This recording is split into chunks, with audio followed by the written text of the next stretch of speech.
Hello, good afternoon to everyone. Today in this video, I'll tell you how to set app limits and focus mode on Android. See here, if you see the YouTube app on my home screen is grayed out. When I tap to open this, it is saying like app paused. Your YouTube timer ran out. It will start again tomorrow or you can update this setting. See.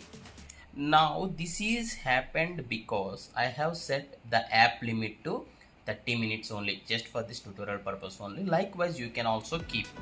In order to keep, click on your Android phone settings, then scroll down until you find this Digital Wellbeing, which is a pre-installed app or pre-installed option, you can say. No need to install any other app. Okay, this will be available on the Android mobiles. Digital Wellbeing, and click on the dashboard. Before going further, this dashboard is which app is being used most of the time on your mobile. See, Google lesser time, YT Studio most of the time, Instagram, and most of the time YouTube. So by looking at this bar graph, this circle graph, you can get to know. And the phone has been unlocked 26 times. There are 11 notifications here.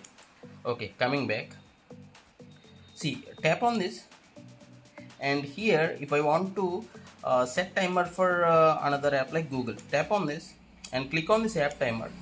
And now say for example, in a day, this is for the day. Okay, this is for the day. If I limit to only 10 minutes, tap on OK. App timer set for 10 minutes. So where is the Google app? Here. Now in this particular day after 12 a.m. I didn't use Google for 10 minutes, so it is getting opened.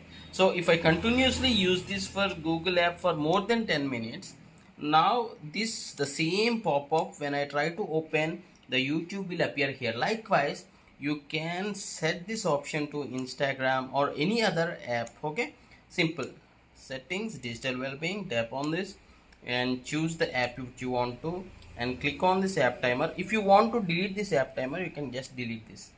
Likewise I'll delete YouTube and show you. Tap this and delete on this, and now YouTube gets open. So in this way you can make use of this app limits so that you can focus on your work. I hope you like this tutorial and thanks for watching. Have a nice day.